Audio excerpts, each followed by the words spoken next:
என் அன்பு சொந்தங்கள், என் அருமை பெற்றோர்கள், என் உயிரினுமினிய என் தம்பி தங்கைகள், இந்த தேர்தலை எப்போதும் போல ஒரு தேர்தல் போல 5 ஆண்டுக்கு ஒருமுறை வருவதுதானே என்று இருந்து வாக்கை செலுத்தி காசை வாங்கி கொண்டு வாக்கை செலுத்தி கடந்து போகாதீர்கள். ஒரு மாபெரும் அரசியல் மாற்றத்தை, ஒரு நல்ல ஆட்சி இந்த மண்ணில் மலர்வதற்கு வரலாறு உங்களுக்கு ஒரு அரிய வாய்ப்பை தந்திருக்கிறது. நீங்கள் ஏப்ரல் 23ஆம் தேதி வாக்கை செலுத்த போகிற போது, அந்த வாக்கை செலுத்துவதற்கு முன்பு உங்கள் குழந்தைகளின், உங்கள் பிள்ளைகளின் முகத்தை பார்த்து பிறகு வாக்கு செலுத்த போங்கள். நீங்கள் செலுத்துகிற வாக்கு உங்கள் பிள்ளைகளின் எதிர்காலத்திற்கு எது சரியாக இருக்கும், எந்த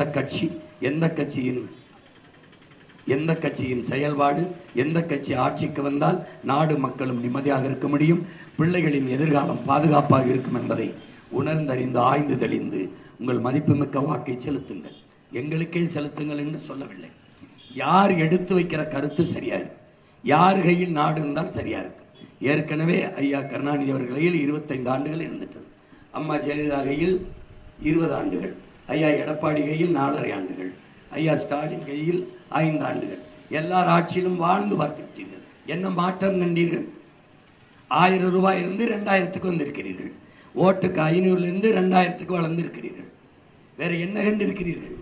இந்த மண்ணிலே மண்ணச்சநல்லூரிலே போட்டியிடுகிற என் அன்பு மகள், பேராசிரியர், முதுகலை ஆய்வியல் நிறைஞர் பட்டம் பெற்ற என் மகள் தேன்மொழி அவர்களுக்கு நீங்கள் வாக்கு செலுத்தி நீங்கள் வெற்றி பெறுங்கள் என்று உங்கள் மகன் அன்போடு வேண்டுகிறேன்.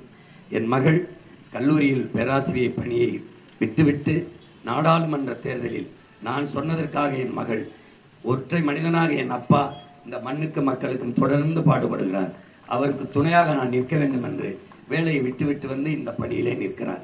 நான் கல்லூரியிலே மாணவர்களுக்கு கற்பிக்கது இருக்கட்டும், மக்கள் மன்றத்தில் நம் மக்களுக்கு நிறைய அரசியல் கற்பிக்க வேண்டியது இருக்கு, வா மகளே என்று கொண்டு வந்து இந்த களத்திலே நிறுத்தி இருக்கிறோம். பாராளுமன்றத்தில் தோற்கடித்தீர்கள், மறுபடியும் சட்டமன்றத்தில் நிற்கிறோம். ஏன்? தோல்வி என்பது எங்களுடையதல்ல, உங்களுடையது. தோல்வி என்பது எங்களுக்கு இல்லை, வெற்றி ஒன்றே எங்கள் எல்லை. தோற்றம் யாரிடத்தில்? என்னை பெற்றவரிடத்தில். தோற்றம் யாரிடத்தில்? என் உடன் பிறந்தவர்களிடத்தில். அதில் எங்களுக்கு ஒன்றும் சிறுமை இல்லை, தோல்வி எங்களுக்கு இல்லை, உங்களுக்குத்தான். ஒரு நேர்மையான ஆட்சியாளன் எதற்காக வாக்குக்கு காசு கொடுக்கிறான்? எதற்கு? இப்ப உங்க பிள்ளைகள் வெல்லல தொடர்ந்து தோற்றுத்தான் இருக்கிறோம், ஆனால் வாக்குக்கு காசு கொடுக்க மாட்டோம். ஏன்? நாங்கள் உங்கள் வாழ்க்கையை பற்றி கவலைப்படுகிற பிள்ளைகள், உங்கள் வாக்கை பறிக்க வேண்டும் என்று நிற்கிற பிள்ளைகள் அல்ல. நாங்கள் உங்கள் ஓட்டுக்காக நிற்கிற பிள்ளைகள் அல்ல, இந்த நாட்டுக்காக நிற்கிற பிள்ளைகள்.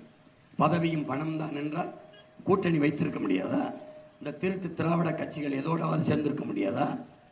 1 விழுக்காடு காவலுக்காடு ஓட்டு வைத்திருக்கிறவர்களுக்கே சீட்டும் நோட்டும் பேரம் பேசும்போது 8.5 விழுக்காடு 36 லட்சம் வாக்கை வைத்திருக்கிற உங்கள் பிள்ளைகளுக்கு எவ்வளவு பேரம் பேசியிருப்பார்கள்? எவ்வளவு பதவி ஆசை, எவ்வளவு பணத்தாசை? பதவிக்கு வந்தமா, மக்களின் உதவிக்கு வந்தமா, பணத்திற்கு வந்தமா, இனத்திற்கு வந்தமா என்ற போது பதவியை விட என் மக்களின்கான உதவி, பணத்தை விட என் இனம். அதனால்தான் இந்த பிள்ளைகள் தனித்து உங்கள் முன்னால் நின்று கத்திக் கொண்டிருக்கிறோம்.